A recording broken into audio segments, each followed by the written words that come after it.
Hi there, Leanne from the Vermilion District Chamber of Commerce. This counselor interview will be with Joshua Raymond. He is a counselor candidate for the town of Vermilion.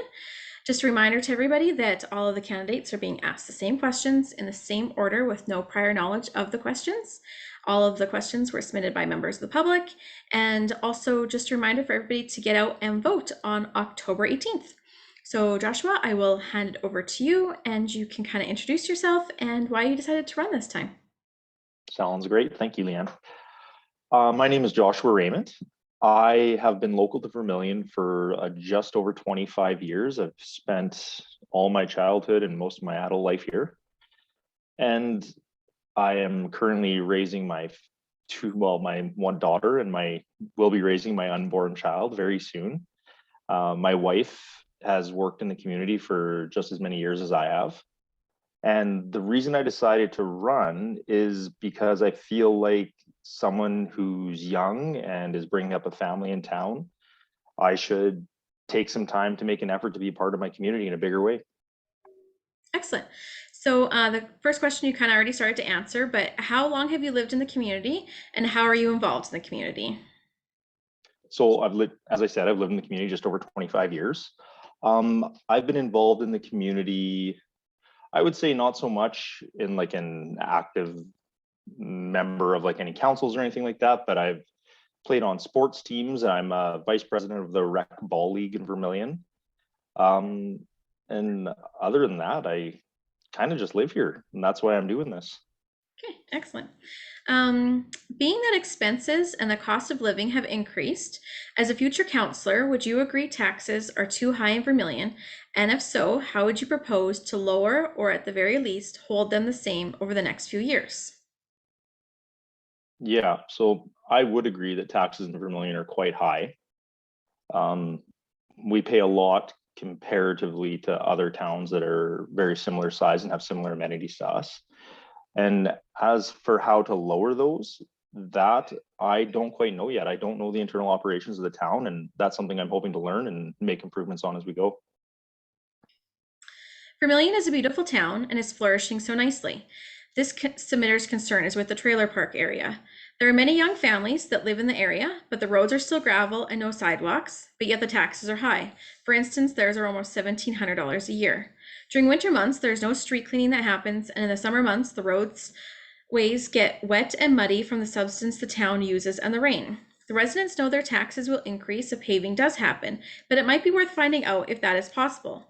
Would you advocate for change in this area? It would be nice to see this area cleaned up a bit where families can teach their kids how to ride a bike or learn to skateboard.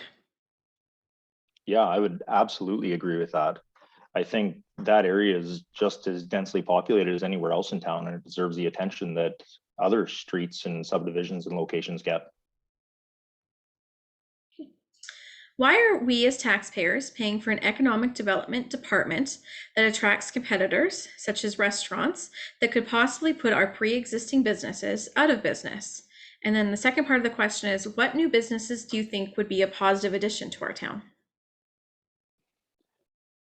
Yeah, so with that question, I don't really know what the economic development department does as of right now. And I do think that attracting businesses that are repeats of what we already have is not, it's not feasible for the town to continue growth upwards. It's just going to flatten growth out. Keeping keeping the businesses we have that are local with people local running them, I think is very, very important. And adding huge amounts of extra competition to that is not necessarily a good thing at all. And what was the second part of the question, sorry? What new businesses do you think would be a positive addition to our town? That's a good question. It'd be nice if we could move some sort of more manufacturing or something along those lines into town. I feel like we have a good saturation of lots of other type of businesses. So that'd be something that I'd be definitely looking at the people in town to suggest. Unless you are a World War II vet, COVID is by far the largest crisis of our lifetime. Such crises require steadfast and strong responses to minimize damages. While Vermilion has been very lucky so far to have avoided a COVID catastrophe, the province as a whole has not. While other municipalities have actively responded to the COVID crisis with strong safety measures and messaging, the town of Vermilion, in contrast, has not been a strong promoter of COVID safety information or safety measures. Rather, the number of mental health posts on the town Facebook page are dozens of times more frequent than safety information for the pandemic. COVID is a crisis of community which needs the leaders to lead the community, but that didn't happen. Would you have responded any differently to the COVID crisis had you been on town council? And specifically, what will you do differently now if elected? So back to the beginning of that question, they stated that Vermilion has been lucky up until this point. And I feel like with that luck, luck is kind of an interesting word to use for that. I feel like we have a community that everyone respects each other's boundaries and isn't like we have a good amount of area where people can spread out and be, and we haven't had issues with COVID because of that. And I don't think that the town doing what they've done has been wrong at all. I feel like we haven't had a major crisis in town, so obviously what they're doing as of right now is working. And until we start to see escalating cases, I don't think there's any point in adding extra measures and potentially taking away from people's businesses and lives and livelihoods. So I think as of right now, they're doing a fine job. What do you think of the current road cleaning services like snow plowing and street sweeping? What would you do to improve it? I think that the current services exist, and I'm not really aware of the town's budget and what they facilitate for equipment and for money and for costs and what they allocate. So that's something that, again, I would have to see a budget on to be able to give any real words of advice or suggestions or anything like that. If you received a $1 million grant to be used for the town any way you wanted, no strings attached, how would you use it and why? I think something along the lines of upgrading our recreation facilities and just adding more indoor space for kids sports throughout the winter, so we could have a little bit more diversity in our sports and athletics. And yeah, I think that would be what I would do. I feel like our kids need a lot and there isn't a lot of options for them to do anything in the winter. So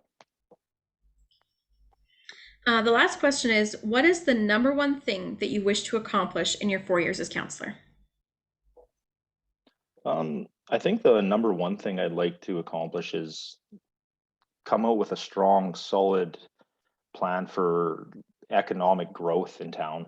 I feel like we have a lot of space for growth in our for businesses to build in our industrial area, and but we are lacking severely in places for people to build homes and people to move. And I feel like something like that would be very important, working on a plan for that.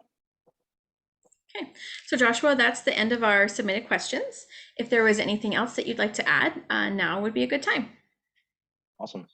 I'd just like to say thank you very much for your time, and thank you for giving me the opportunity to answer some of these questions, and hopefully I did an all right job. And yeah, thank you. Thank you.